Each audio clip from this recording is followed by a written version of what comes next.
꼭 알아야 할 어제의 뉴스. 남북이 통합하면 프랑스와 독일은 물론 일본까지 치고 올라갈 수 있다는 분석은 꾸준히 나왔습니다. 세계적 투자은행인 골드만삭스는 2007년과 2009년 두 차례에 걸쳐 남북 통일 시 세계 2위로 경제 도약할 수 있다는 보고서를 내놨습니다. 북한의 노동력과 국내 총생산의 140배에 해당하는 광물 자원, 생산의 대폭적 향상 등 아직 개발되지 않은 분야의 잠재성이 크다는 겁니다. 특히 첫 10년 동안은 북한의 경제 성장률이 7% 이상으로 치솟고 20년 후에는 북한의 경제력이 남한의 절반 수준까지 좁혀질 것으로 내다봤습니다. 국내 연구도 남북 통일 시 2050년 GDP가 8만 달러로 미국에 이어 두 번째가 될 것으로 분석했습니다. 당장 8천만 명에 달하는 내수 시장이 형성되는 데다 철도와 도로 연결로 묘류 허브로 도약하고 해운산업과 조선업, 관광업, 금융업이 동시에 성장하는 환경이 조성된다는 겁니다. 석유와 가스 등이 곧바로 들어올 수 있게 되면 유가와 물가 안정까지 꾀할 수 있습니다. 다만 중국과 홍콩처럼 점진적 통합이 전제사항입니다. 남북한의 경제력 격차가 너무 크기 때문에 일국가 이체제를 어느 상당 기간 유지하는 것이 남북한 각자의 시행착오도 줄이고 또 경제 발전의 모멘텀을 계속 유지하는데도 이제 또 특히 교역이 들면 주변국 역시 부를 축적할 수 있는 기회를 얻게 돼 통일 한국을 반대할 명분이 없다고 전문가들은 분석합니다. 국제민간항공기구 이카오가 다음 주 북한을 방문합니다. 북한이 올해 2월 북한 영공을 지나가는 국제항로 신설을 요청한 데 따른 겁니다. 이카오는 우리 정부에 남한 영공에 영향을 주는 문제인 만큼 남한과도 조율이 필요하다고 알려왔습니다. 북한의 이런 움직임은 적극적으로 국제사회로 돌아오겠다는 의지로 해석됩니다. 북한 하늘길이 막혔던 건 예고 없는 미사일 발사와 핵실험으로 인한 위험성이 원인이었는데 이카오에 하늘길을 열게 해달라고 한 것은 위험 행위를 하지 않겠다는 뜻이기 때문입니다. 회당 500~600달러 수준의 영공 통과료라는 경제적 실익도 이유입니다. 유엔 제재가 완화되면 현재 평양과 베이징, 선양, 블라디보스토크를 잇는 단 3개뿐인 국제 노선을 늘리기도 쉬워집니다. 북한의 하늘길이 열리면 남한에도 이익입니다. 인천발 비행기가 북한을 거쳐가면 미주 노선의 경우 200에서 500km 단축된다는 분석입니다. 장기적으로는 인천에서 평양, 마식령, 삼지연 등 직항로도 만들어질 수 있습니다. 항공협정을 통해서 직항 노선을 개설할 수가 있으며 이는 국제선 항공의 항로 연결하는 것보다는 상당히 수월하게 연결할 수가 있고 하지만 유엔 대북 제재 해소와 북한의 인프라 개선 등 넘어야 할 산도 만만치 않습니다.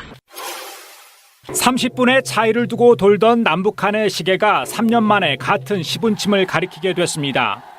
북한이 일제의 잔재를 청산한다며 2015년 8월 15일부터 적용해온 평양시를 올해도로 돌려놨습니다. 평양 시간을 동경 135도를 기준 자오선으로 하는 구경대시, 현재 시간보다 30분 앞선 시간 구경대시로 거친다. 2018년 5월 5일부터 적용한다. 이에 따라 조선중앙방송은 하루 전보다 30분 앞당긴 오전 6시에 뉴스를 시작했습니다. 이번 조치는 4.27 정상회담에서 대기실에 걸린 서울과 평양의 시계를 본 김정은 위원장의 깜짝 제안에 따른 겁니다.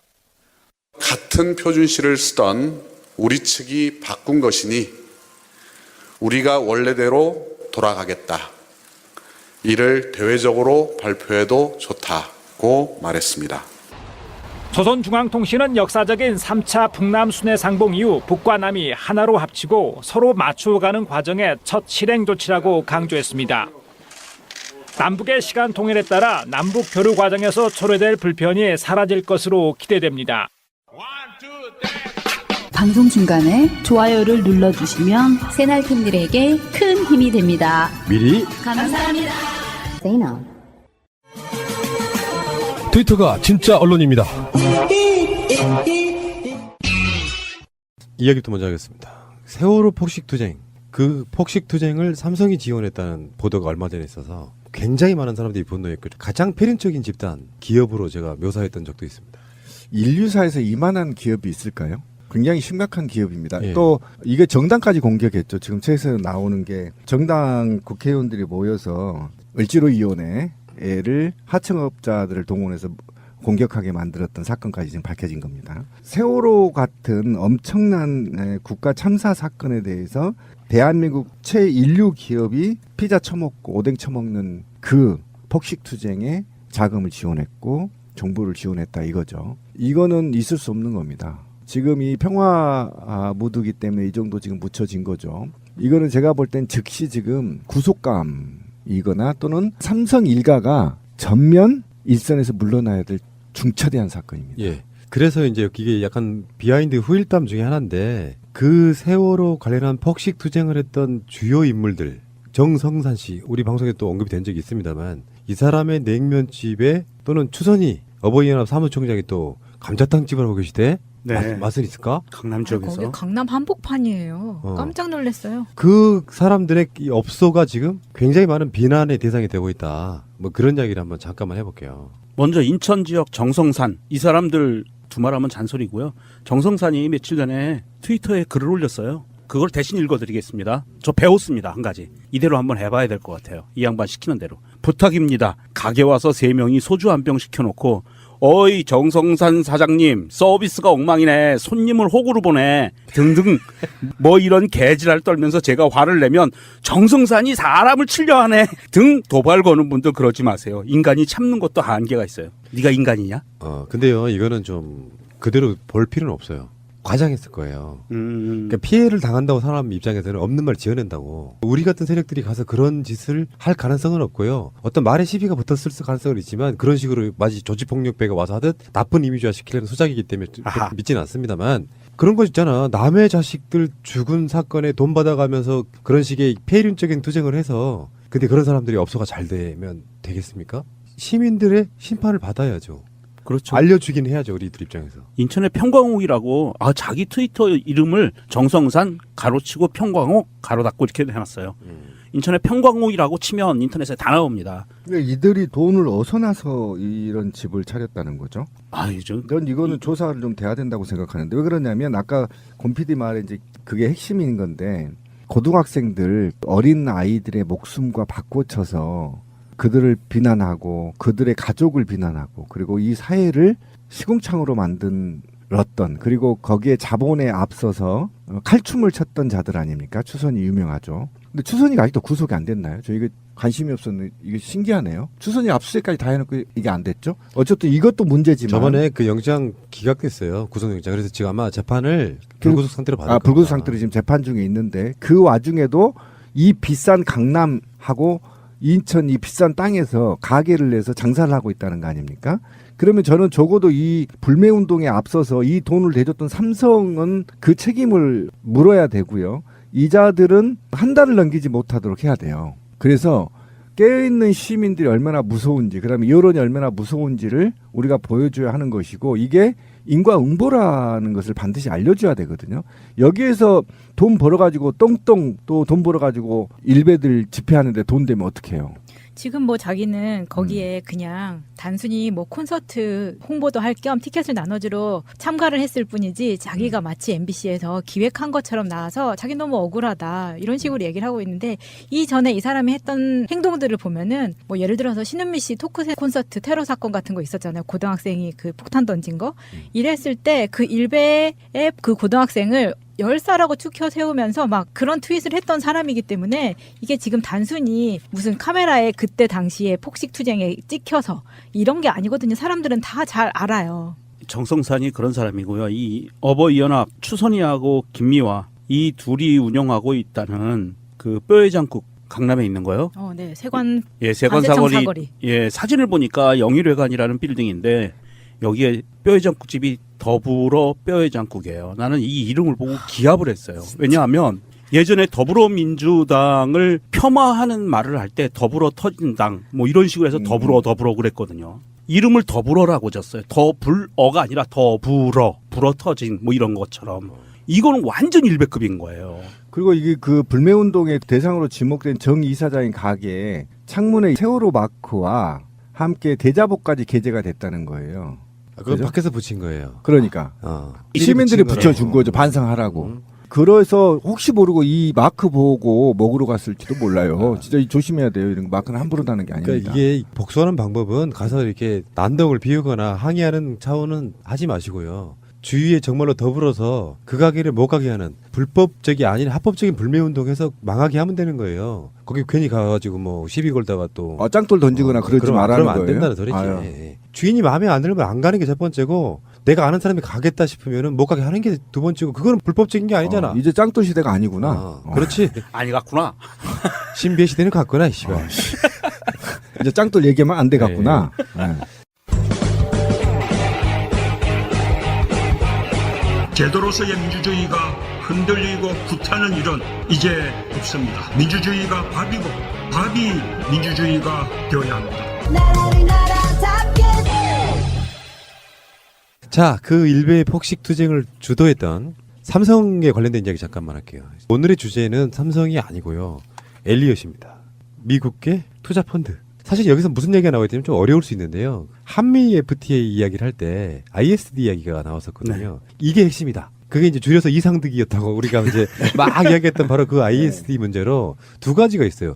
검찰은 엘리엇을 수사하겠다고 하고 엘리엇은 삼성의 승계작부와 관련해서 국민연금의 또는 삼성의 작업들이 자기가 손해를 봤다고 해서 ISD를 통한 보상금 같은 거죠. 대한민국을 상대로 국가를 상대로 소송을 거는 거죠. 국가 상대로 하는 겁니다. 이게 제도와 법률 때문에 우리가 피해 봤어라고 이렇게 어느 해서. 쪽이든 삼성이 지금 싼똥에 대한 치우는 부분에 대한 이야기예요. 그렇죠. 이게 잘못되면 우리나라가 거액을 물어줘야 되고. 엄청나죠. 이게 또 반대로 보면 엘리엇이 수사를 받아야 되는 상황도 있고요. 지금 엘리엇이 현행 법률을 위반한 것에 대한 검찰이 이 부분을 좀 뒤지고 있는 게 어떤 부분이냐면요. 사실 뭐 이렇게 어려운 거는 아닙니다. 아주 간단한 내용인데 사람들이 어려워해서 그러는데 검찰이 지금 현재 내사를 하고 있어요. 엘리엇이 5% 공시 룰이라는 것을 위반했다. 이게 뭐냐 하면은요. 기업의 주식을 갖고 있을 때 이 기업들이 다른 기업의 지분을 갖고 있는데 주식을 5%가 넘으면 5일 이내에 공시를 해야 되는 거예요. 그렇죠. 이만큼 갖고 있다고. 모든 사람들이 다 알 수 있게 내가 저 회사 주식 5%를 가졌어 내지는 10%를 가졌어라고 공시를 해야 되는데 2015년 6월 2일까지는 6월 2일에 공시가 됐습니다. 4.95%라고 공시를 했는데 이틀 뒤에 7.12%라고 다시 공시를 해요. 자, 이틀입니다. 이틀 기억하시고요. 이 차이가 2.17% 차이가 나는 거예요. 이틀 동안. 이거를 산수를 해보면은요. 삼성물산 주식이 총 2억 주입니다. 그 중에서 2%만 잡으면 400만 주예요. 400만 주를 이틀 동안 살 수 있겠느냐. 오늘 하루 거래량을 보면은요. 삼성물산 주식 하루 거래량이 총 거래량이 50만 주. 50만 주가 거래가 됐는데 어떻게 이틀 동안 400만 주를 늘릴 수가 있지? 그렇게 공시를 했다는 거예요. 그러니까 검찰이 이거는 공시룰 위반이야라고 조사가 들어간 겁니다. 일단 불법을 저지른 걸 혐의가 있는 거죠. 그래놓고 이제 엘리엇은 삼성물산과 제일모직 합병에 국민연금이 부당하게 개입했기 때문에 우리가 손해를 봤다면서 지금 ISD 협정을 통한 우리가 손해를 봤으니까 대한민국 정부가 감시, 감독을 잘못했기 때문에 우리가 손해를 봤으므로 대한민국 정부가 우리가 손해본 금액을 물어줘야 돼. 이 소송을 걸려고 한다는 겁니다. 걸어야죠. 전 걸어야 된다고 보고 이거는 국가가 ISD 때문에 이것을 마치 우리가 그 엘리엇 편을 들어주거나 또는 삼성 편을 들어줘서는 안 된다고 생각합니다. 이거 무차별 좀 난도질을 해야 될 문제입니다. 예를 들면 이게 아까 그 명정님이 얘기한 대로 5% 룰이라는 게 굉장히 중요합니다. 왜 그러냐면 총수는요 1%만 차이가 있어도 신고를 하는 거예요. 공시 의무를 갖는 겁니다. 이 공시는 금융감독원에 통보를 하고요.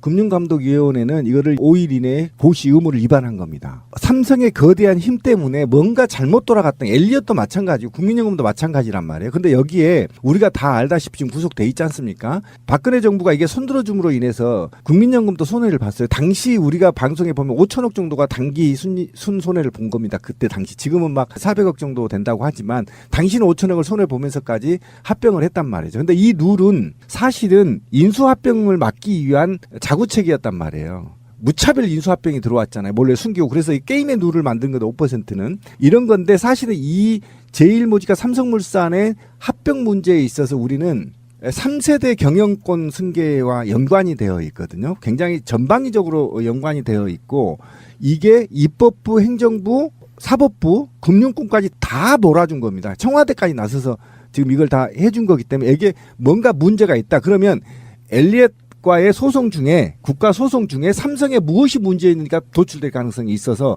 저는 적어도 엘리엇이 미국계 헤지펀지 회사라고 해서 우리가 이거를 뭐 우리가 두둔해서는 저는 안 된다. 한번 붙어봐라.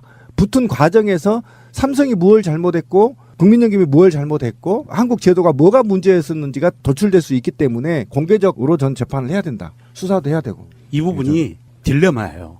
어떤 심각한 딜레마를 갖고 있느냐 하면 엘리엇이 ISD 소송으로 가겠다라고 하는 의미는 정확하게 무엇이냐면은 해외 투자자가 상대국의 부당한 제도 등으로 피해를 봤을 때 정부를 상대로 제3의 민간기구의 국제소송을 제기해서 손해배상을 받는 제도예요. ISD가 정확하게. 그러면 자 보십시오.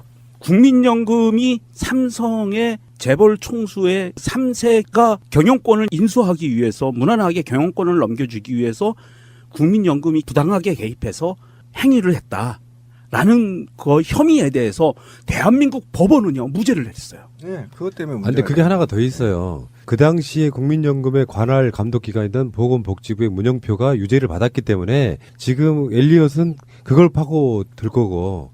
근데 이게 이제 바로 소송으로 가는 건 아니고 엘리엇이 이 기구를 통해 가지고 법무부에 중재의향서를 제출하는데 그 중재의향서를 보통 정부에서는 받아주는 경우가 거의 없죠. 소송으로 가기 전에 중재를 해갖고 서로 합의 본 끝에 얼마 주는 걸로 끝내자 요거거든. 그렇게 할 이유가 없으니까 국제 재판으로 가는 상황인 거죠. 그렇죠. 그걸 합법적으로 만들어 놓은 게 ISD고. 예, 그것도 미국에서 벌어지는 거고요. 미국에서 미국에 있는 민간 기구가 심사를 해요. 국제법을 갖고 있는 기구가 하는 게 아니고 민간 기구가 하는 거고 뭐 부당하다고 수차례 많이 얘기했으니까. 그런데 이게 보통 이제 그 절차가 중재 절차가 끝나고 정식 소송으로 가는 절차가 한 3, 4개월 정도 걸린다고 하는데 3, 4개월 정도 뒤면은 이제 뭐 8월, 9월 추석쯤 된단 말입니다. 가을이 왔다? 그쯤 될 거예요. 그러면 이 재판에 정말로 FM대로 갔다고 했을 때 대한민국 법원은 문영표는 유죄지만 3세 승계 이거는 무죄다. 문영표만 유죄다. 이렇게 지금 결론을 내렸거든요. 이게 대법원까지 가서 확정이 되면은요. 어떤 결과가 나오냐면 엘리엇이 받아내고자 하는 결과와 상충이 되게 돼요. 동전의 양면처럼. 그랬을 때 이 충돌하는 것을 어떻게 해결할 것이냐. 이런 아주 딜레마에 빠지게 됩니다. 그런데 제 예상은 이게 가을이 왔다 되기 전에 아마 엘리엇이 이 부분에 대해서 대충 그냥 유야무야 지나가게 될 확률도 없잖아 있다고 봐요. 삼성에서도 돈 쳐먹고 어떻게 해결할 수도 있겠죠. 네. 아니면 이제 뭐 우리 차기 노벨상 수상이 유력시되는 분이 엘리엇한테 대충 넘어가시죠라고 얘기하면 또 넘어갈 수도 있습니다. 그러지 말자는 겁니다. 그러니까 여기 생기는 게임의 룰은 공정해야 된다는 거예요. 저는 이거를 삼성이 한번 생각해 보세요. 남들은 다 준법을 지키고 있는데 본인만 편법으로 부자가 되는 거예요. 그러니까 이런 일이 벌어지는 겁니다. 그래서 일벌받기 전에 해야 된다. 우리가 어떠한 국가가 ISD를 통해서 소송에 지더라도 이거는 감당해야 될 몫이다. 그리고 그것을 저는 국가가 삼성에 구상권 청구를 하더라도 일단은 저는 이 소송이 커져야 된다고 생각하는 겁니다. 왜 그러냐면 너무 부당한 거고요. 그다음에 삼성이 편법으로 했거든요. 편법한 거에 대해서 국내법에서 다 눈 감아줬단 말이에요. 근데 아무리 자본주의가 있잖아 썩었다 하더라도 국제사회에서는 이게 통용이 안 되거든요. 이상한 나라가 되는 겁니다. 삼성 때문에. 적어도 이런 부분은 맥락을 이번에 짚고 넘어가야 돼서. 이렇게 합시다 그럼. 엘리엇한테 손해본 건 주고 삼성한테 구상권 청구하면 돼. 네, 청구하자고요. 한번 그래서 그 공판 과정에서 우리가 그렇지. 새로운 룰을 만들고 체계적으로 잡아가야 된다는 거죠. 삼성은 너무나 못됐어요. 그러기 위해서는 우리나라 사법부가 이 3세 경영을 위해서였다라는 거에 대해서 인정을 하고 그렇죠. 유죄를 내려줘야 되는 거예요. 인정하고 유죄를 내렸어야 되는데 그것도 무죄로 때렸기 때문에 이 현상이 문제가 되는 겁니다. 겁니다. 딜레마예요.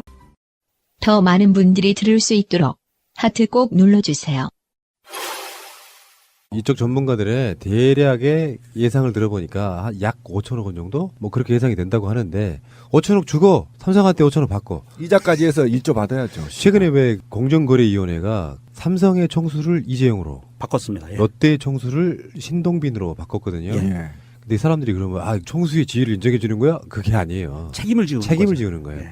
삼성에서 모든 어떤 포괄적인 행위가 일어났을 때 너 처벌할 거야. 이제부터는 돌아가셨는지 살아계신지도 모르는 이건희한테 밀었잖아요. 그렇죠. 지금은 이재용이 직접 삼성이 일어나는 그 모든 어떤 상황들이 책임을 지는 상태가 됐죠. 네, 엘리엇 매니지먼트의 맨 탑 매니지먼트로 올라가면 사실 이재용하고 직접적으로 이야기하는 사람이 있을 것 같아요. 그럼요. 이게 론스타나 이전에 이명박 정부에서도 다 연결고리가 있었던 것처럼 사실은 엘리엇 같은 애 되게 악덕이라고 생각하거든요. 맞아요. 네, 그런데 이 엘리엇이 한국 지사가 없을까요? 저는 분명히 있을 거라 생각하는데 이 엘리엇의 본사 홈페이지에 들어가면 세계에 나와 있는 각 지사의 주소가 이런 것들이 하나도 나와 있지가 않아요. 한국에 엘리엇이 들어와 있는 걸로 알고 네, 있어요. 당연히 들어와 있겠죠. 근데 이게 다 제 생각에는 이렇게 한국 정부를 상대로 소송을 추진하고 어쩌고 하는 것이 다 중간에 검은머리 한국인이 분명히 들어있다고 네, 보입니다. 동의하고요. 거기에도 네. 동의하고 짜고 치는 고스톱이다. 없을 수가 그래서 없어요. 제가 게임의 룰을 깨야 된다 그 얘기를 한 겁니다. 예, 알겠습니다. 삼성은 이런 기업입니다.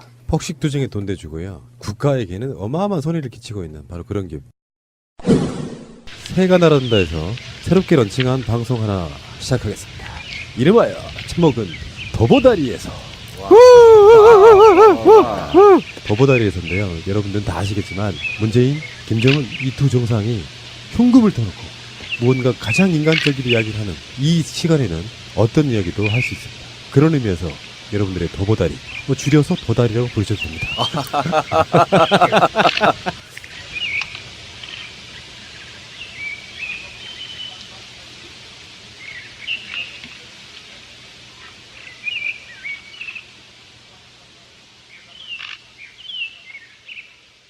자, 그래서요, 우리는 이제 정치 큰 아젠다도 있지만 소소한데 정말 재밌게 일상생활에서 우리가 해볼 수 있는 이야기가 없을까?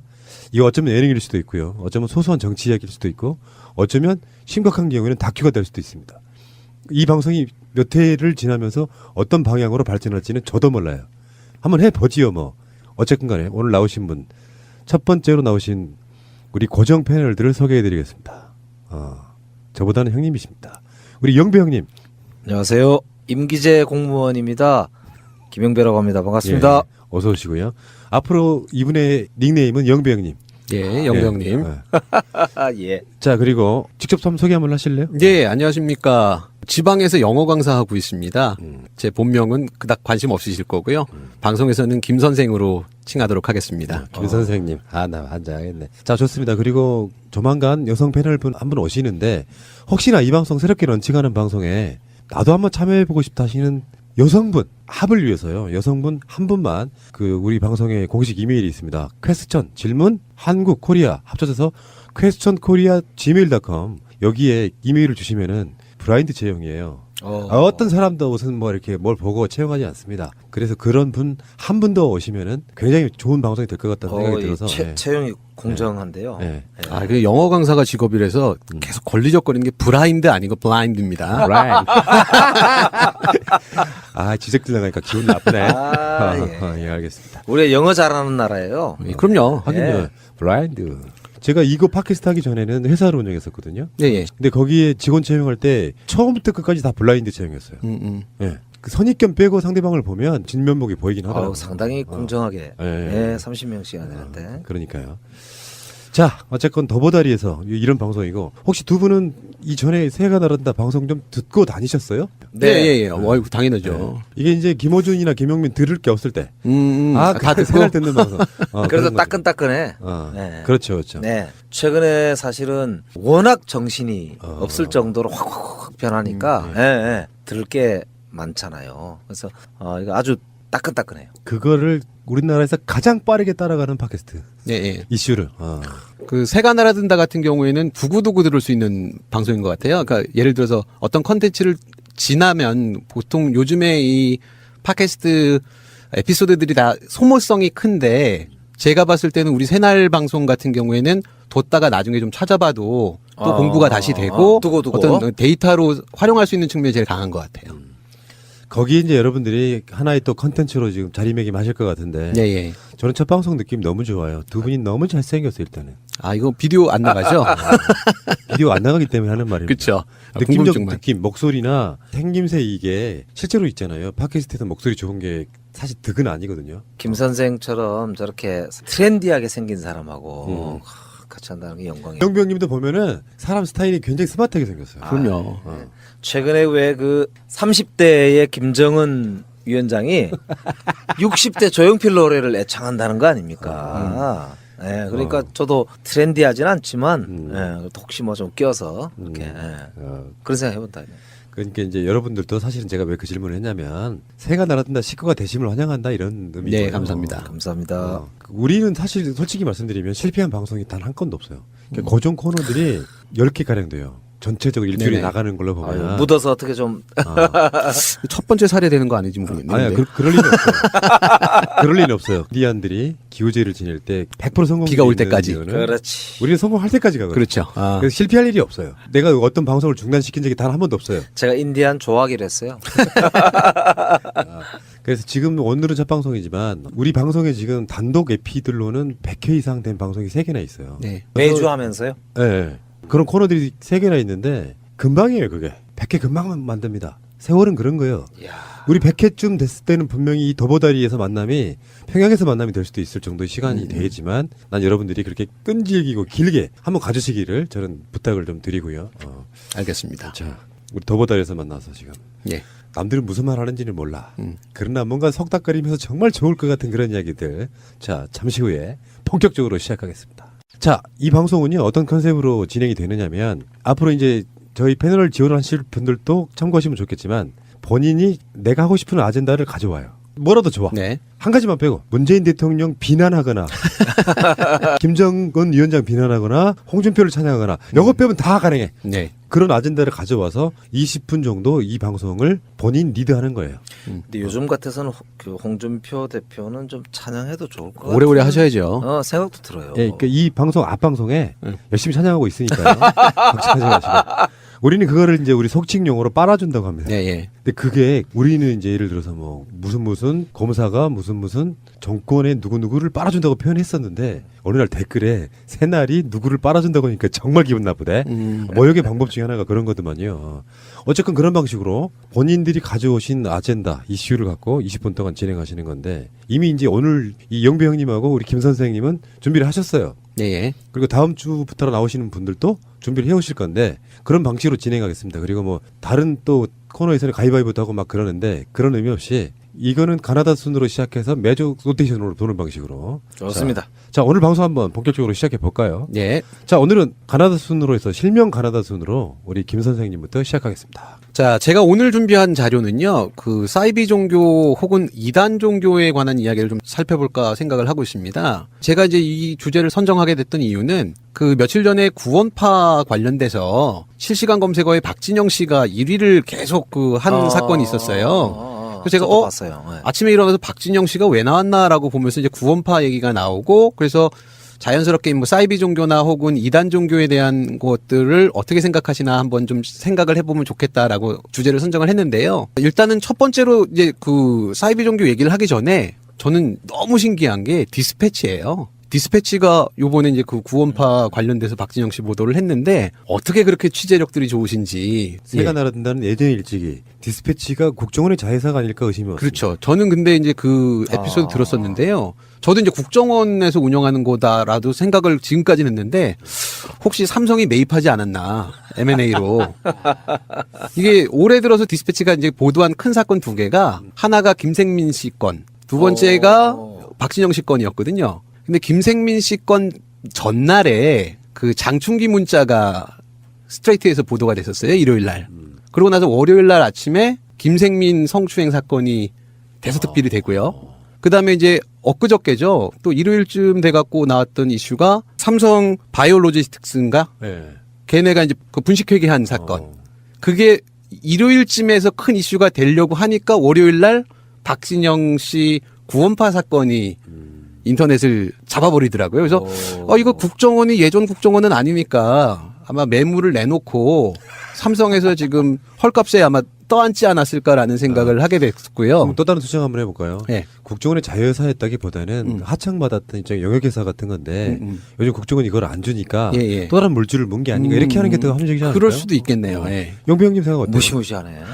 그런 얘기 처음 들어보셨어요? 네. 사실 저는 각각 사건들에 대해서는 뭐 들었는데 지금 들으니까 소름이 그러니까 쫙 끼치네. 박근혜 정권 때 왜 그런 의심을 품었냐면 주요 이슈 엄청난 게 있을 때 정권에 불리한 거 있을 때마다 뭔가 엄청난 그쵸. 것을 터뜨려주는 그 사진 찍어서 오는 어떤 수준이 상상을 초월해요. 정보기관이 아니면 할 수 없는 정보들이 너무 많아가지고. 그러니까 저도 사실은 뭐 근무했다고 하죠. 그러니까 제 이력만 보면 그런 걸 다루는 데서 사실은 청와대도 있었고 뭐 많이 털리셨을걸요? 근데 거꾸로 그러니까 우리가 이제 작업한 건 없고 손가 당했다 이런 생각도 있지만 금방 굉장히 그게 추리상으로 볼 때 논리적이다. 예. 그래서 이제 사이비 종교나 이단 문제에 대해서 한번 좀 생각을 해보는 것도 재밌겠다. 시의성도 있고 그래서 이제 주제를 선정을 했습니다. 저는 개인적으로 사이비 종교, 이단 종교, 흔히 말하는 정통 종교의 구분이 과연 도대체 어디서 시작돼야 되나라는 의문을 좀 갖고 있거든요. 이분이 나랑 아주 결이 비슷해.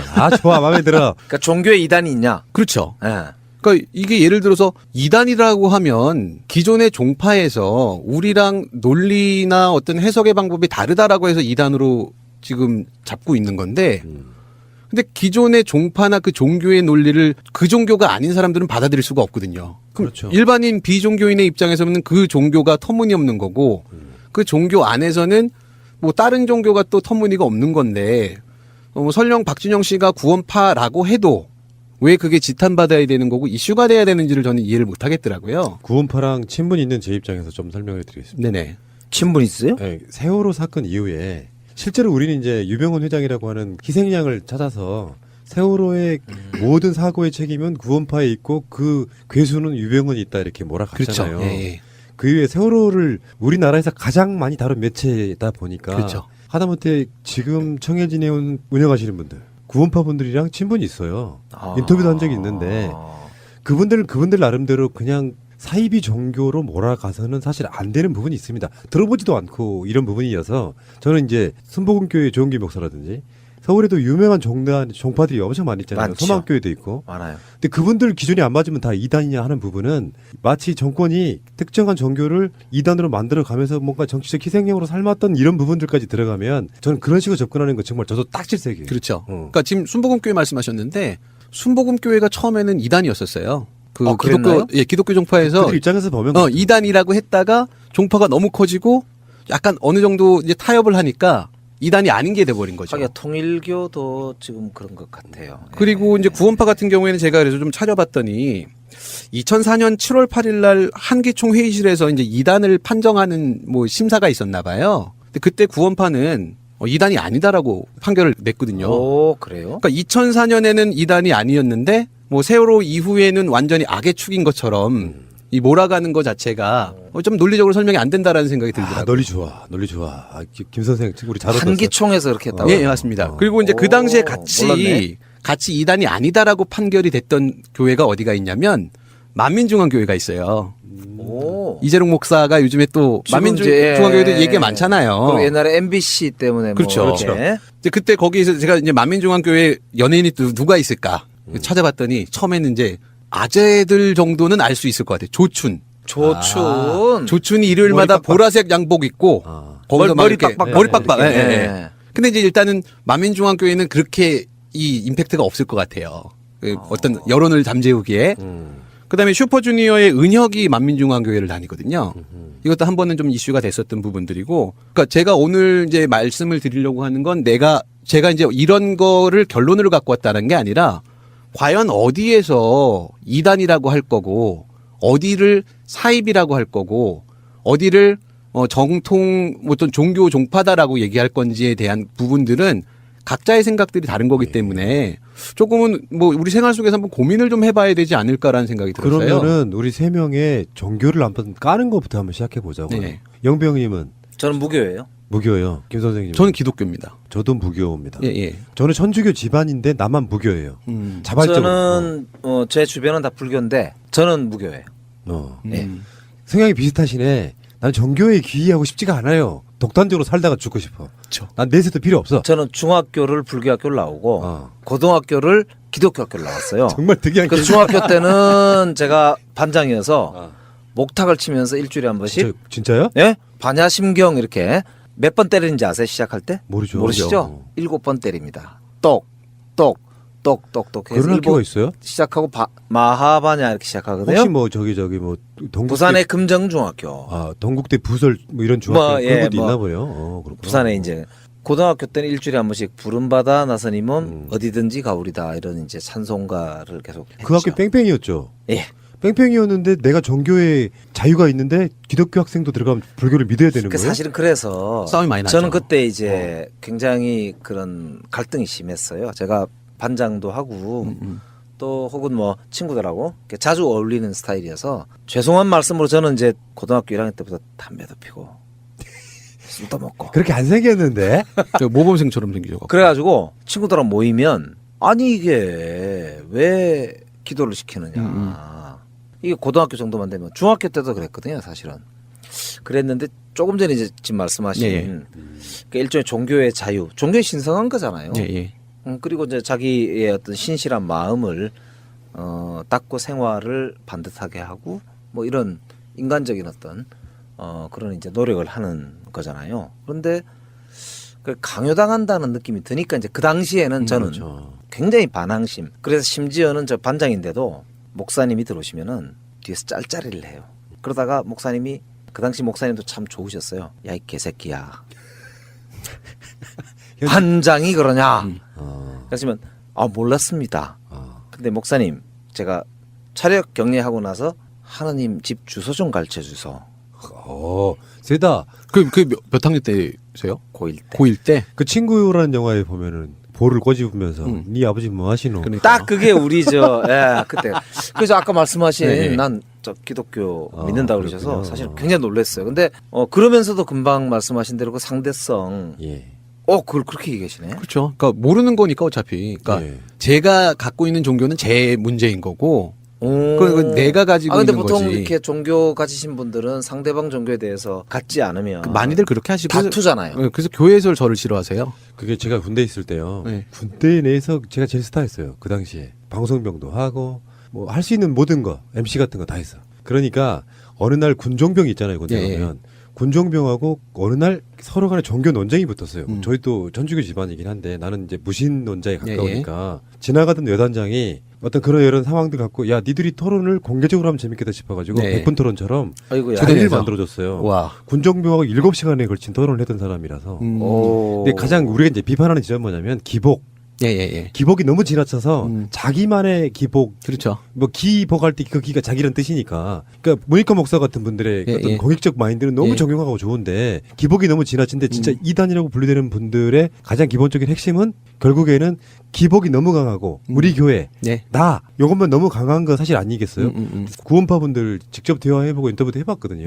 어쩌면 이분들은 그렇게 순수한 분들일 수 없어요. 근데 저는 그런 생각이 들었어요. 그러니까 어떤 절대성 같은 게 좀 있잖아요. 대체적으로 다수의 사람들이 인정하는 어떤 절대적인 원리랄까, 뭐 상식. 근데 그런 게 이제 대체로 인정이 돼야 사람들이 뭐 자기가 믿지 않더라도 저거는 뭐 종교 이렇게 인정한다. 근데 이제 진짜 몇 사람만 자기들끼리 이렇게 하면은 사람들이 그거를 이제 사입이 그렇죠. 야, 저건 좀 너무 심한 거 아니냐, 이상하다 이렇게 막 이제 공격하게 되는. 근데 영병님께 질문. 자기 관할 나와바리가 있었잖아요. 지금도 있잖아요. 그럼 거기에 교회 쪽의 인사들이 갖는 영향력 커요? 크죠. 그 사실은 굉장히 그게 조심스러워요. 제가 선출직이잖아요. 그러니까 표를 먹고 사니까 이게 이제 지금 방송이니까 이렇게 하고 그다음에 또 출마를 안 하니까 당장은 하는데 겁나요. 근데 속으로는 늘 무슨 생각이 있냐면 뭐 소수라 하더라도 종교의 자유를 누리는 분들이 있는 거 뭐 적극적으로 저는 응원도 하고 뭐 보장해 드리지만 또 한편으로는 어떤 생각도 있냐면 그러니까 좀 보편적으로 사람들이 생각할 때 다 용인하는 그냥 그런 게 가능하면 약간은 다르지만 대체로는 같다 이렇게 느끼면 편할 것 같긴 한데 헷갈리더라고요. 밖에서 제3자가 볼 때는 비슷해 보일 것 같아요. 그 안에서는 서로 뭐가 다르네, 뭐 해석을 이렇게 했네 저렇게 했네 막 그러는데 사실 무교인 두 분 입장에서 봤을 때 아니 구원파든 만민중앙교회든 그냥 일반 교회든 차이점이 뭐냐라는 거죠. 근데 이제 이런 얘기를 하거든요. 그러면 아니 만민중앙교회 같은 경우에는 그 목사가 성폭행도 하고 뭐 돈도 많이 저거 하고 그게 잘못된 거니 그렇게 사이비 아니냐. 그럼 MB는요. MB 같은 경우에도 분명히 그러네. 정통 그 교파의 장로인데 그 일부 개인이 일탈이나 개인이 타락하는 건 양쪽이나 다 마찬가지거든요. 케이스 바이 케이스인 거지. 근데 그래서 과연 이 구원파를 믿던 뭐가 됐던 간에 과연 그걸 갖고 사회 전반적으로 지탄을 해야 되는 부분일까라는 생각이 들더라고요. 만약에 구원파를 2단으로 이야기하고 뭔가 죄를 지은 사람처럼 이야기하려면 우리 쪽 진영에서 그게 안 먹히는 이유가 있어요. 구원파 유병원에 대해서는 사실 우리가 바라보는 관점은 피해자 쪽이 가까워요. 그렇죠. 세월호 사건만 놓고 보면. 근데 거기서 구원파를 박진영이라는 가수가 구원파이건 아니건 사실 어떤 맥락도 저는 의미가 없는 서울인데 그거를 그러니까 저도 박진영 씨가 구원파라는 이제 그런 식의 보도 봤는데 약간 의외가 이걸 왜 보도하지? 그러니까요. 그러니까 무슨 목적으로? 그러니까 박진영 씨가 무슨 이상한 짓을 했다는 뜻인가? 아니면 박진영 씨가 그 사건에 무슨 관련이 있다는 뜻인가? 아니면 박진영 씨가 어떤 그 특정한 이상한 연루가 돼 있나? 그건 좀 이상하더라고요. 아무 관계가 없어. 근데 저는 이제 뭐 다시 우리 처음에 얘기했던 디스패치 얘기를 해보면 성공한 거라고 봐요. 왜냐하면 박진영 편을 드는 사람들이 있고 박진영을 욕하는 사람이 있고 어쨌든 양분돼 갖고 아 이게 맞다 저게 맞다라고 지금 갑론을박은 하고 있는데 근데 그 만약에 의도가 어떤 혼란이나 양분화시키는 부분에 어떤 다른 사건을 적이었다라고 하면 덮으려고. 그러면 이거 정확하게 성공한 케이스지 않을까라는 생각이 들더라고요. 이제 박진영 쪽에서는 고소한다 그러더라고요. 디스패치. 그리고 그 왜 박진영이 그날 강연을 했을 때 주식회사 다판다 사장이 거기에 친분 관계가 있어갖고 같이 또 왔대요. 변호사들하고 왔다가 맥주 마시러 갔다가 다시 나오는 길에 만나갖고 있는 상황에서 사진이 찍힌 거예요. 그러니까 그 구원파 쪽에 있는 다판다 사장하고 박진영하고 친분 관계가 있고 또 박진영 와이프가 유병헌 사촌 조카잖아요. 그렇다면서요? 그러니까 이게 얽힌 거야라고 일단은 해놨는데 그러고 나니까 이제 갑론을박하고 있는 상황에서 예를 들어서 그게 삼성 바이오로직스 그 문제든 아니든 간에 어쨌든 뭔가 만약에 이게 설계자가 있다라고 하면 성공한 케이스지 않을까. 근데 그거를 만들기 위해서 종교라는 이슈를 건드리는 것만큼 사람이 비이성적이 되고 예를 들면 이제 두 분도 영화 기독교였어요? 더킹하고 또 껐네. 기독교였어요라고 얘기하는 게 기독교인 사람이 이걸 옹호하지는 않을 거거든요. 그 교파 내에서는 이단이라고 분리했으니까 그러니까 아무리 이성적인 아니면 진보적인 인사다라고 하더라도 종교가 들어가는 순간에 이제 맹목적이 돼버릴 수밖에 없으니까. 또 그거를 이단이라고 하면 사실은 소수이거든요. 네네. 기득권도 아니고. 그렇죠. 그쪽으로 몰아가기에 딱 좋은 어떤 그렇죠. 프레임이에요. 네. 그래서 뭐 예를 들어서 예전에 뭐 오대양 자살 사건이 뭐 만약에 이렇게 불거져서 나와버리면 모든 이슈가 이제 블랙홀처럼 들어가게 되는 거 아닌가라는 생각이 들어서 글쎄 저희 같은 경우에는 아마 그 사건이 있다라고 하면 그것도 좋지만 그게 왜 그랬을까라고 하는 뭐 그냥 뭐 도보다리 대화니까. 근데 그게 하필 박진영이야. 왜 하필 삼성 보도 다음 날이야. 삼성에서 잡아가는 거 아니겠죠? 우리는 삼성 매번 까잖아요. 이 지구상에서 가장 나쁜 베링 기업 삼성이라고 했던 이유가 일베 폭식투쟁 지원한 게 최근에 들어갔어요. 그렇죠, 맞아요. 예, 정말 예. 나쁜 그게 XX들 진짜. 텔레비에 나오더라고요. 그 나쁜 새끼들이죠. 깜짝 놀랐네. 어쨌건 뭐 사이비 종교라는 개념보다 저는 솔직히 말씀드리면은 박사모 있잖아요. 네네. 성조기 들고 다니시는 분. 네. 그보다 더 종교가 있어? 그러니까요. 생업도 팽개치고 그 추운 겨울날에도 나와서 우리 박근혜님 석방을 외치는. 그러니까 이 사실은 종교의 개념이 따로 없다고 생각해요. 뭔가를 맹목으로 믿는 건 다 종교지. 그럼 이제 박근혜가 죽어줘야 돼요. 그래야지 이제 부활한 다음에 이제 종교로 이제 승화시킬 수 있거든요. 이미 그러면 죽었죠. 정치적으로는. 근데 이제 만화책 보고 있으니까 지금은 즐겁잖아요. 너무 고통 없이. 이제 박근혜가 장렬하게 이제 전사를 해줘야 그 성인의 반열에 올라가는 거죠. 십자가를 못 박혀 죽은 걸로. 네. 도보다리 대화의 첫 번째 그 아젠다 이슈치고는 좀 무겁긴 하다. 해보니까 그러네. 네. 어쨌든 재미는 있었어요. 재밌네요. 네. 지금 방송 들으시는 분들이 나는 종교가 무엇이고 또는 어떤 상황이고 나는 어떻게 생각하고 하는 것들을 한 번쯤 건드려 볼 만한 아주 좋은 이슈가 아니었나 싶어요. 김 선생님 이 정도 하시면 돼요. 네. 앞으로 더 좋은 이슈 한번 알겠습니다. 가져오시기 바라고요. 자, 선생님이 대단하네. 아유 감사합니다. 턱 찍어내. 자 이제 영배형님의 시간입니다. 영배형님은 오늘 가져오신 이슈는 뭡니까? 1인 가구 혼밥 혼술. 슬프다 진짜. 혼놀. 네. 근데 제가 기간제지만 구청장이라고 해보니까요.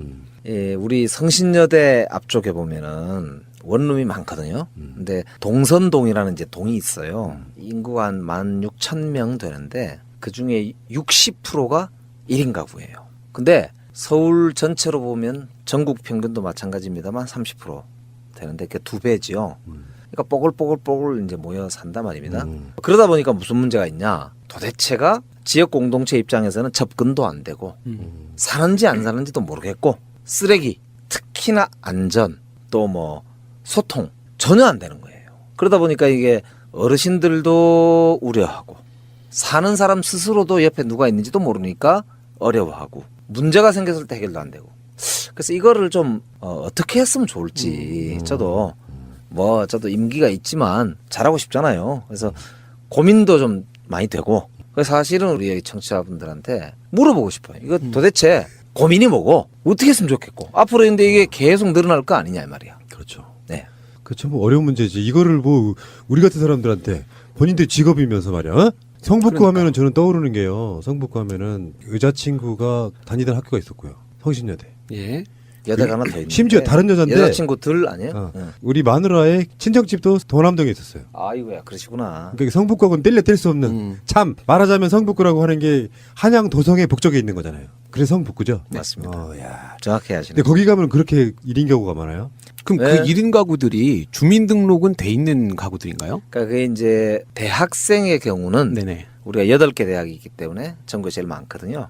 대학생의 경우는 절반 이상이 주민등록이 안 돼 있는 경우입니다. 그러나 이제 20대 이후 30대 중반까지 요새는 1인 가구 많기 때문에 그분들 같은 경우는 이제 직장을 구한다거나 혹은 아니면 다른 대학을 나와서도 교통이 편리하다는 이유로 또 안전하다는 이유로 와서 이제 살다가 이렇게 옮기고 이렇게 하거든요. 그러다 보니까 직장을 구하는 그 잠시 동안 와서 살 수도 있고 아니면 상당 기간 살 수도 있는데 그 뭐 처음에 올 때야 뭐 기약이 있는 건 아니잖아요.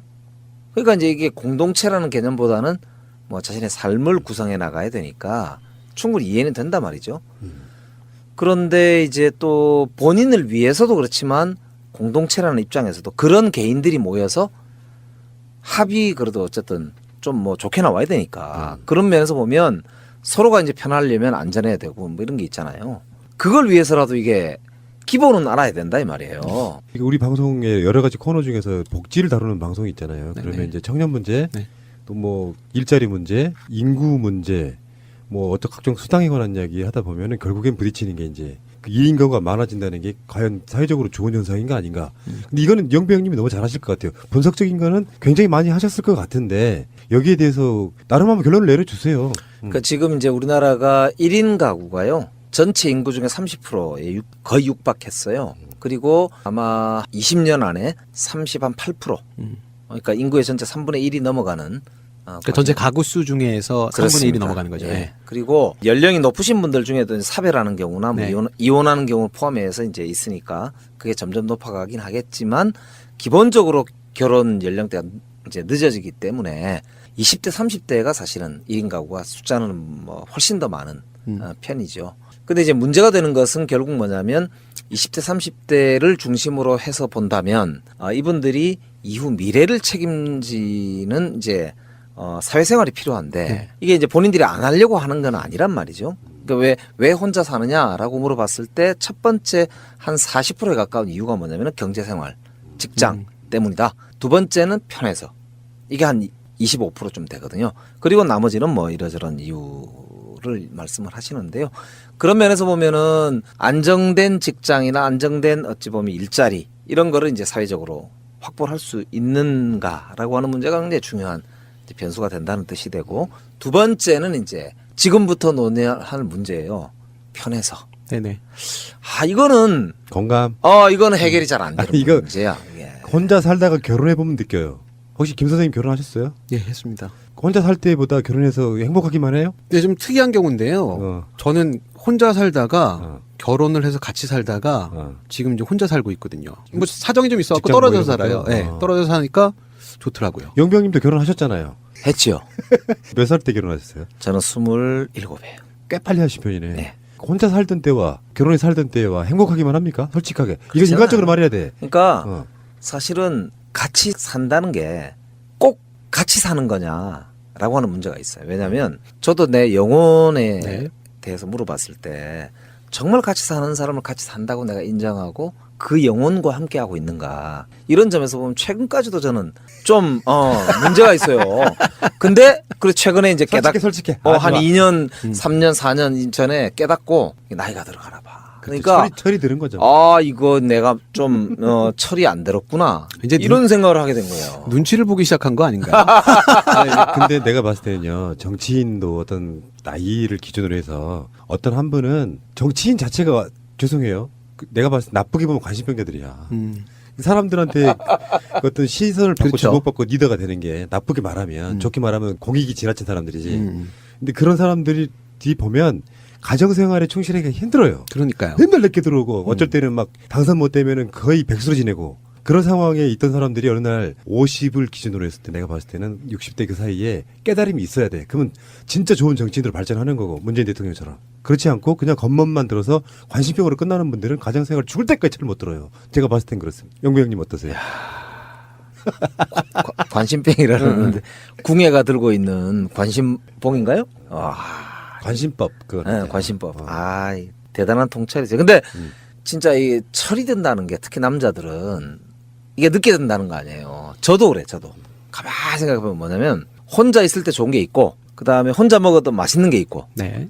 근데 가능하면 늘은 아니지만 둘이 혹은 셋이 먹어 좋은 게 있고 10명, 20명이 모여서 먹는 게 좋은 게 있다고요. 그렇죠. 근데 나는 김 선생한테 한번 여쭤보고 싶어. 네. 둘이 술을 먹을 때가 좋아요. 5명 정도 먹을 때가 좋아요. 30명 정도 먹을 때가 좋아요. 한 5명 정도요. 아 그래? 네. 그 전에는 어땠어요? 어릴 때는? 어릴 때는 한 30명 정도. 지금 뭐 나이 많이 들지도 않았는데 5명. 우리 푸나님은 그러니까 비슷해요. 어떠세요? 지금 김 선생과 5명? 비슷한데 둘? 저는 한 3-4명 정도가 더 좋은 것 같고. 더 작아지잖아. 근데 이런 건 있어요. 저는 이제 특수한 경우인데 직장 나와서 사무실 차리고 사무실 차리고 나서 망하고 그러니까 한 3-4년 정도 터울 동안 진짜 한 6개월 동안은 전혀 일거리가 없는 상태로 완전 백수로 지냈는데 그때는 주말 하루 정도 제외하고 날마다 술을 먹었는데 술 먹는 게 다 혼술이었어요. 그렇게 되죠. 10,000원짜리 한 잔 갖고 소주 한 병 시키고 국밥 한 그릇 시키면 딱 10,000원 정도 되거든요. 그게 익숙해지다가 어쩌다가 친구들 만나가지고 술 마시면 그렇게 좋더라고요. 한 3-4명 마셔서 대화가 상대가 있다는 게 좋고. 근데 예전에 30대 때 잘 나갈 때는 보통 회식 하면 모임, 직장 이런 데 전부 다가 회식 자체가 몇십 명 단위였거든요. 그때 그런 게 좋았어. 막 무대에 올라가 노래도 부르고. 나이 먹을수록 소탈해지는 게 좋더라고요. 저는 그렇습니다. 그러니까 이게 혼술, 혼밥이 자기가 선택해서 하는 경우도 있고. 그렇죠. 그게 아니고 어쩔 수 없는 경우도 있고, 그죠? 그 다음에 모임도 비슷하잖아요. 어쩔 수 없이 직장에서 불려가서 이제, 그러니까 저도 정치인이기 때문에 어쩔 수 없이 가는 경우가 많단 말이에요. 근데 이제 거꾸로 혼술 하면서 너무 좋다고 생각할 수도 있고, 그건 아니고 혼자 있으면 너무 외롭다고 느낄 때가 있어요. 맞아요. 그러니까 저는 근데 사실은 젊을 때 이런 거를 고민해 본 적이 좀 없어서 약간 뭐냐면 제 정체성으로 보자면은 혼술 혼밥은 외로움의 상징. 또 혹은 뭐 다른 사람에 비해서 뒤떨어진다 그러나 약간 그런 두려움 같은 게 있어요. 그러니까 저는 그게 세대 차이가 그렇죠. 좀 나는 것 같아요. 그걸 물어보는 저는 거야. 이제 혼밥 혼술하면 어떤 느낌이 더 강하냐면 열심히 살고 있구나. 그래? 라는 느낌이 더 강해요. 예를 들면은 혼밥을 하는 사람들, 그러니까 물론 이제 비자발적으로 정말 경제적으로 너무 어쩔 수 없어 갖고 혼밥 혼술을 하는 경우를 제외하고, 그러니까 예를 들어서 지금 젊은 사람들이 하는 얘기가 혼밥 혼술 1인 가구가 편하다라고 하는 이제 입장에서 봤을 때는 25%나 되더라니까. 그러니까요. 근데 깜짝 놀랐어요. 그러니까 이제 혼밥을 할 때는 두 가지 종류예요. 내가 완전 릴렉스 해갖고 즐기고 싶을 때, 아니면 내가 너무 바빠갖고 일단 요기해야 될 때. 그렇지. 그럼 이제 두 경우 다 어떤 심리가 있는 것 같냐면요. 나는 혼자 밥을 이렇게 대충 때울 정도로 열심히 살아라는. 내가 일에 너무 바빠서 나는 지금 이렇게 대충밖에 먹을 수 없어라고 하는, 내가 열심히 살고 있다. 너 김 선생 너 진짜 정말 열심히 살아라고 토닥토닥거리고 싶은 느낌도 있고요. 그다음에 이제 뭔가 큰 일을 잘 했어요. 일도 많이 했고 뭐 월급을 받았어요. 야, 오늘은 그동안에 내가 먹고 싶었던 거 한번 이거 너무 먹고 싶었던 거라서 남 사주긴 싫어. 건강. 이거는 조금 비싸. 근데 내가 누구 먹자 그러면 내가 또 사줘야 돼. 그것 어떻게 보면 경제적인 부분이 윤택하지 않으니까 그럴 수는 있겠죠. 그러면 내가 혼자 그거를 여유 있게 즐기는 거야. 그러면서도 마치 그 욜로 같은 거죠. 욜로죠. 욜로처럼 내가 이걸 매일 먹진 못하지만 나는 그동안에 바쁘게 혼자 밥 먹으면서 막 이랬지만. 근데 약간 이게 꼰대 소리 들을지 모르겠지만 그럴 때 확 쏘면 안 돼? 근데 쏘면 다음 달에 그냥 아프더라도. 근데 그거는 이제 요즘 젊은 친구들은 계산을 하는 것 같아요. 사실은 이럴 때는 그냥 유혹이 들잖아. 그러니까 내가 자랑하고 싶으면 친구들은 뭐 근데 그게 이제 그치 김아이가 김아이가 이게 예전 세대다라고 하면 요즘 세대들은 김아이보다는 내 실리를 조금 더 챙기는데 그나마 내가 나름대로 조금 더 과소비할 수 있는 게 혼자 좀 여유 있게 즐기는, 예를 들면은 여자들 같은 경우에는 뭐 휴일 같을 때 분위기 좋은 데 가서 브런치를 먹는다든가 뭐 이런 것들이 자기에게 주는 어떤 자위적인 뭐 어떤 행사가 되지 않을까 싶어요. 그게 최근에 자료를 본 중에 이렇게 여성들이 1인 가구가 비율이 좀 더 높고 남자보다. 그다음에 급여를 보니까 혼자 사는 사람들 중에 급여가 좀 높은 사람들은 남성이 더 많더라고요. 즉 이제 저소득 혹은 아니면 임금 중에도 조금 낮은 쪽에는 여성이 좀 더 많다는 뜻이 돼요. 그러니까 여성들이 훨씬 더 합리적일 수밖에 없는 사회적 구조가 있는 것 같더라고요. 그래서 그거 보면서 금방 얘기 들으니까 여성들이 이제 요즘 뭐 이제 여러 가지 이유로 유리천정이다 뭐 밑이다 이런 이야기 있는 걸 보면 이해는 되는데 한편으로는 저도 솔직히 난 경상도 사람이라 더 그런지 모르겠는데 이게 그러니까 어릴 때부터 저도 문화가 별로 이렇게 혼자 놀거나 막 우리는 옛날에는 사실 그런 게 좀 있었거든. 혼자 좀 이렇게 놀면 쟤는 뭔가 좀 문제가 있다. 야, 저 뭐 오죽했으면 저래 혼자 하겠느냐 뭐 이런. 그러니까 요즘은 그런 거에 대해서는 어떻게 생각하는 것 같아요? 요즘에도 저는 이제 혼밥이나 혼술 같은 경우가 사회 구조상 아직도 좀 부끄러운 거로 보는 게 있어요. 영배형님 우리 말씀하신 것처럼 쟤 뭔가 문제가 있을 거야. 그래서 저는 제일 안타까웠던 게 그 변소식. 변소식이 뭔지 아시나요? 모르시죠? 모르겠는데. 이게 일본에서 들어온 용어인데 화장실에서 혼자 먹는 거예요. 진짜? 진짜로. 이건 내가 군대 이후에 내가 아직까지 한 번도 안 해보는 건데. 그러니까 그런 게 있어요? 남자들은 이게 군대에서 이게 내가 빵 먹던 그 인간적 우는 초코파이 그 건빵 주머니 있는 거 이거 꺼내서 먹는 이게 사실 있는데 요즘에 변소식이라는 게 일본에서도 많이 이제 이지메 당한 애야 뭐 이런 식으로 해갖고 일본어로는 이게 벤조메시라고 한대요. 발음 비슷하네요. 벤조메시라고 하는데 요즘에도 제가 며칠 전에 경향신문 기사 보니까 그 화장실 청소하시는 분이 청소를 하다 보면 음식물들이 있대요. 그러면 그게 치우기 불편하고 하지만 한편으로는 이해가 된다. 근데 이제 이런 시선이 있으니까 실질적으로 내가 혼밥을 하고 할 때 부담이 되니까 이제 화장실에 가는 상황까지 벌어지는 거죠. 근데 지금 오늘 영병님의 그 이 아젠다는 사실상 좀 직업병에 가까워요. 그러니까 혼자 사는 것을 소외되거나 그렇죠. 내가 보살펴야 될 이웃으로 보고 이게 사회적 문제로 접근하려고 하니까 이게 직업병적으로 이제 그러니까 해결책을 구하는. 제가 과연 그런가를 사실은 한번 내가 질문해보고 싶었어요.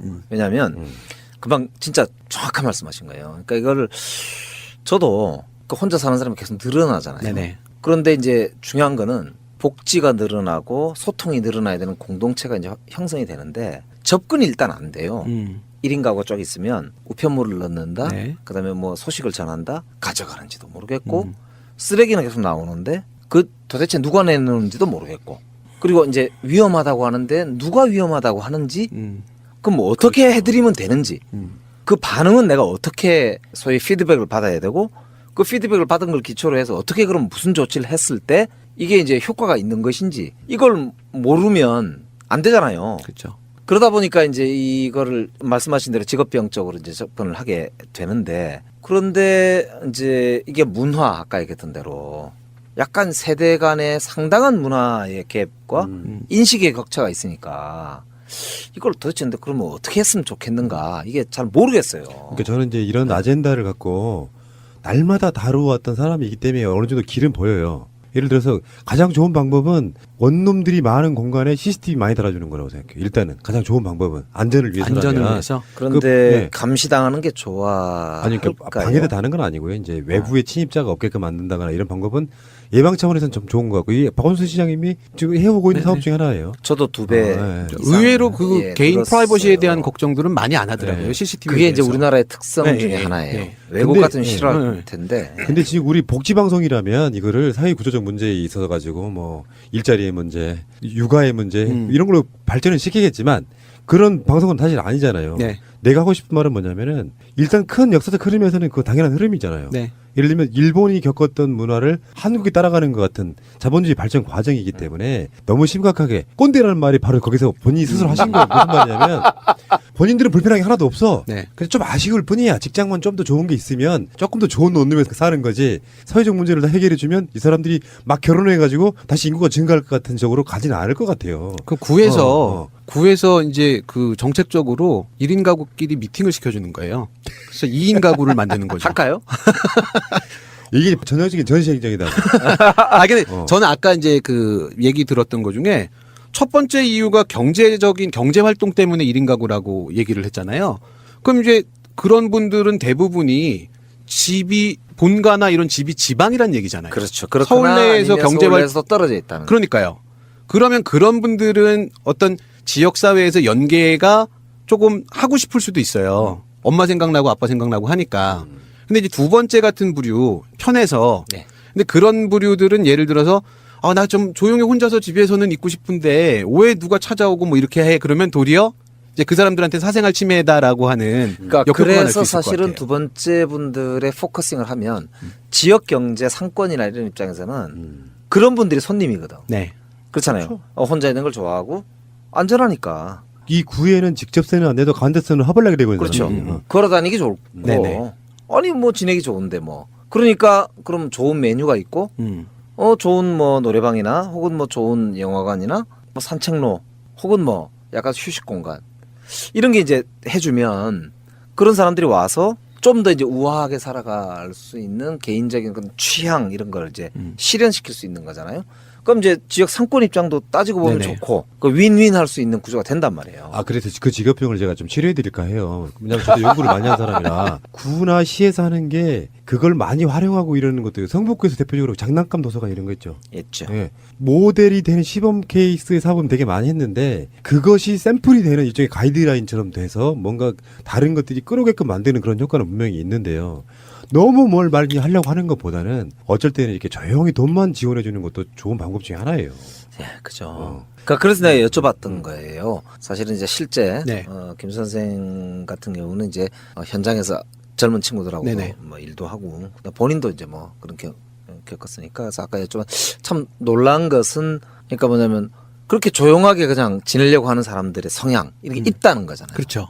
있다는 거죠. 그러니까 저는 사실은 많이 만나지를 못하거든. 그러니까 그러면 또 우리 같은 경우는 어떻게 해야 되는 거야? 아까 금방 얘기한 대로 그냥 조용히 이렇게 지원해 주는 그러니까 거 해야 되는 거야? 뭐 어떻게 되는 거야? 전시 행정도 필요하단 말이에요. 전시 행정이라는 건 시가 이만큼 뭔가를 노력하고 있구나 보여주는 것도 중요해. 그 지역 전반적으로 파급 효과가 있으니까. 전시 행정으로 가면 실내에서 골목 안에서 골마 있단 말이에요. 어떨 때는 그래서 뭘 필요한지 모르는데 갖다가 쓸데없는 거 갖다 주는 것보다야 수당 개념으로 해가지고 챙겨드리는 게 훨씬 제가 봤을 때는 세금을 가장 알차게 쓰는 방법이다. 이런 생각을 하는 거죠. 일단 저는 그냥 제 입장에서는 이랬으면 좋을 것 같아요. 특정 구에 혼밥을 편하게 할 수 있는 식당들이 많은 거예요. 눈치 보지 않아도 되고. 지원을 해주는데 조금의 의미로 예를 들어서 카테고리를 잡을 때 혼밥 가능한 식당 하는데 지금 보통 가면 혼자 먹으려고 그러면 4인 테이블이 많잖아요. 그러니까요. 근데 이제 벽 보고 혼자 먹을 수 있는 데가 많아졌다고는 하는데 네네. 그런 공간을 만들어주면 거기다가 뭔가 인센티브를 이제 그렇죠. 그렇게 그래서 도리어 이제 1인 가구가 많다라고 하면 1인 가구가 우리 구에 많아. 그러면 1인 가구가 생활하는데 불편하지 않은 구를 만들어 버리는 거지. 특화구로. 그러니까 저 같은 경우는 그래서 사실은 일단 신경 쓴 게 뭐냐면은 성신여대 앞에는 CCTV가 일단 많이 있을 뿐만 아니라 밝아요. 네. 여성들이 이제 늦게까지 집에 걸어 다닌다고 보고 온 동네를 밝게. 물론 주민들이 그러면 약간 싫어하는 사람이 있어요. 그럴 수 있죠. 자야 되는데 왜 이렇게 밝게 하냐고 그런 게 있는데 그건 선택의 문제이기 때문에 이제 그런 거 하는데 말씀대로 이제 뭐냐면 메뉴가 그러면은 이게 혼술 혼밥하는 사람들이 좋아하는 메뉴가 있더만. 빙고. 제가요 오늘 여기 녹음실에 오면서 처음으로 가게를 하나 발견했는데 아 저거 혼자 살 때는 정말 여기 있겠다 싶었던 게 하나 있었어요. 삼겹살 구워서 배달해 주는 집인데 네. 삼겹살을 구워가지고 어떻게 한다고? 배달을 한다고? 삼겹살을 구워서 야채랑 같이 배달해 줘요. 다른 거 다 해도 왜 식당 가서 혼자 삼겹살 시켜 먹기는 조금 어색하잖아. 우리가 뻔뻔한 과들도 삼겹살 시켜 먹는 건 좀 그래. 아 1인분. 근데 그런 집들이 많아지면 좋은 거지. 그러니까 전통적인 배달 음식 뭐 치킨이나 피자 이런 거 말고 집에서 혼자 먹고 싶은데 밖에 나가서 사 먹기는 좀 그러한 음식들을 배달해 주는 것도 앱 같은 거나 뭐 이런 걸로 만들어 가지고 홍보를 같이 해주는 거지. 저는 그래서 오늘 오기 전에 노량진에 들려갖고 혼밥을 하고 왔어요. 뭐 먹었어요? 휘 둘러봤거든요. 혹시 컵밥? 아니 컵밥은 너무 흔하고 재미없을 것 같아갖고 식당들을 몇 군데 가보니까 그냥 딴 데서는 혼밥을 먹기 힘든 메뉴들 있죠. 아, 그래요? 그게 뭐가 있어요? 그 삼겹살 된장찌개 뭐 예를 들면 그럼 삼겹살을 1인이 먹을 만큼 하고 야채하고 찌개하고 밥하고가 나와요. 이제 쌈밥이네. 그렇죠. 쌈밥이 되는 거죠. 보통 혼밥 2인 쪽들이 이상이에요, 그게. 1인 혼밥 쪽들이 제일 못하는 게 고기를 먹는 거. 그렇겠네. 그거는 사실은 사람을 만나지 않으면 먹기가 힘들어요. 그래서 제가 또 재밌는 게 있더라고요. 제가 두 분한테 혼밥 레벨 테스트를 한번 해볼게요. 자, 혼밥 레벨 1. 편의점에서 밥 먹기. 이거 되게 쉬워요. 그죠? 해보신 적 있으신가요? 라면 먹어본 적은 있죠. 그렇죠. 라면이나 뭐 이거는 가장 입문 단계. 자, 레벨 2. 학생 식당이나 그런 카페테리아에서 밥 먹는 거. 식판에다가 사람들 많은데 나는 모르는 사람들이고. 우리 대학교 때 많이 해도 했던 뭐 거 아니에요? 아무 문제 그런 없죠. 식당에서. 그죠? 그다음에 세 번째가 패스트푸드점에서 세트 메뉴 먹는 거. 오케이. 예, 그죠. 그 정도 괜찮죠. 잠깐만, 영비 형님 안 해봤을 것 같아. 아, 해봤지. 진짜? 해봤지. 자, 근데 뭐 쭉 제가 말씀드리면 이거 너무 지루하고 이제 레벨 9까지 있는데 8단계입니다. 레벨 8단계 고깃집에서 혼자 먹기. 그거는 안 돼. 저는 이제 이런 특수한 경우는 있어. 아, 해봤어요? 방송팀들이 매주 가는, 아니 날마다 가는 식당이 있어요. 네. 거기 가면 내가 시키면 다 해줘요. 응. 그래서 먹어본 적은 한두 번 있긴 한데 다른 식당에서는 못해. 그렇죠. 그러니까 이거는 바꿔 얘기하면 뭐냐면 혼밥 쪽들도 못하는 거란 얘기죠. 그러니까 나는 고기는 먹고 싶은데 삼겹살 먹고 싶은데 삼겹살 가도 일단 1인분 시킬 수도 없고 그럼 예를 들어서 특정 구에는 그런 식당들이 많아요. 그렇죠. 그럼 1인 가구도 많은데 그럼 1인 가구의 니즈들이 일단 해결이 되는 거죠. 그러면 그 원룸촌에 어떤 식당을 열었는데 아예 간판을 1인 전용 식당으로 만들어 놓고 삼겹살 1인분 팔아. 그렇죠. 그 이렇게 예를 하면 들면 돼요? 그런 식으로. 그러면 이제 그 주민들의 니즈들도 이제 해결이 되는 거고 그다음에 저는 개인적으로 행정하실 때 가장 중요한 거는 안전 문제도 있고 하는 게 데이터가 수집이 돼야 되는데 주민등록이 안 되잖아요. 그렇죠. 근데 예를 들면은 1인 가구가 주민등록을 하면 구에서 쓰레기 문제도 있다 그랬으니까 쓰레기 봉투를 지급을 해준다든가. 쓰레기 문제가 중요하거든. 그러면 이제 예를 들어 나는 대학생이라서 등록을 안 하고 있었는데 구에 가서 주민등록을 하면 쓰레기 봉투를 뭐 특정 개수만큼 줘요. 그럼 학생들, 주민들 같은 경우에는 실제 거주하는 주민인데 통계상으로는 안 잡히는 주민들이니까 예를 들어 사고를 당한다거나 그래도 어떤 뭐 통계치로 잡아내기 힘들 부분들이 있잖아요. 좋은 아이디어네. 그런 부분들을 이제 우리는 우리 주민으로 등록을 시켜서 관리를 하자는 거죠. 뭐 관리라는 게 뭐 어마어마하다는 게 아니라 일단 알고는 있어야 되니까. 그러니까요. 뭐 그런 부분들은 좀 말씀이네. 가능하지 않을까라는 생각이 들어요. 혼밥 혼술만 이야기해도 뭐 별게 없을 것 같은 주제인데도요. 이거 한 2시간 더 할까요? 나는 뭐 방송 안 돼도 상관없고 뭐. 그 요새는 과일 파는 데서도 네. 혼자 먹을 이렇게 그런다면서요? 저처럼 좀 처절하게 살아본 사람 입장에선 사실 돈이 없어 문제지 혼밥 못 먹는 건 문제가 사실 전 되지 않다고 생각해요. 굶어 죽는 게 문제지. 그래서 아마 뭐 특히 이제 이영병님처럼 뭐 행정하시는 분들 입장에서야 이 직업병적으로 돈 없고 헐벗은 사람들 없나라고 이렇게 보시겠지만 어떤 면에서 보면 젊은 사람들의 어떤 혼술 혼밥은 이제는 사회적 문제가 될 수도 있어요. 분명히 어떤 구조적 문제 때문에 그럴 수 있는데 또 한편으로 보면 그게 또 과도하게 들어가면 그걸 좋아하는 사람들한테는 굉장히 꼰대스러운 행동일 수도 있다는. 그래서 걱정돼요, 사실은. 이 주제 할 때 걱정했어. 근데 하나 위안 삼았던 건 뭐냐면 이게 뭐 젊은이들의 문제이기도 하지만 이제는 고령화 시대가 되니까 그렇죠. 지역에서 이제 우리 지역에서도 보면 노령 세대들이 혼밥 혼술이 이제 본격적으로 문제가 될 시기가 온 거예요. 아마도 그렇죠. 그분들은 아마 자발적으로 선택하시는 게 아닐 확률이 더 높으니까. 그래서 걱정이 되니까 더 그럴 수도 제가 있을 것 같은데 앞으로 하여튼 뭐 같이 고민해볼 문제. 알겠습니다. 공지사항 하나 있습니다. 오늘은 이제 첫 방송이라서 뭐 여러분들이 보시기에 쟤네들 케미가 좀 되네 안 되네 이거 평가하실 필요는 없고요. 앞으로 네. 계속 좋아질 예정이니까. 문제는 이런 주제로 한번 이야기해봐라 그러니까 무슨 정치권에 무슨 뭐 홍준표는 어떻게 뭐라 했느냐 이런 거 말고 일상생활에서 이런 주제로 이야기 한번 해봐라 게시판에다가 써주시거나 우리 공식 이메일로 보내주시면은 그 중에 어떤 멤버인가는 그걸 취합해서 한번 풀어드리는 방식으로. 예. 그러니까 이게 그 집단 지성의 힘 같은 건데요. 어떤 주제 하나를 갖고 일단 주제만 갖고 와도 한 서너 명이 앉으면 해결책이 나옵니다. 신기해요. 그게 민주주의 아니겠습니까? 그렇죠. 여러분들 혼수론법 오늘 얘기했고요. 사이비종교 이야기를 했는데 뭐 더 깊게 들어갈 수도 있어요. 어떤 데는 우리가 좀 컨셉을 바꿔가지고 통으로 한 주제를 갖고 한 1시간 20분 다루는 시간도 네네. 분명히 있을 거라고 생각이 드는데 그렇게 저렇게 해서 발전된 모습 보여드리면서 한 10회쯤 갔을 때는 환상의 케미 나는 새가 날아든다 중에 도보다리에서가 가장 재밌더라 하시는 분들을 위하여 자 오늘 첫 방송이었고요. 소탈하게 조촐하게 수다 떨다 갑니다. 오늘 나와주신 두 분께 감사드리고요. 다음 주에 또 뵙겠습니다. 고맙습니다. 감사합니다.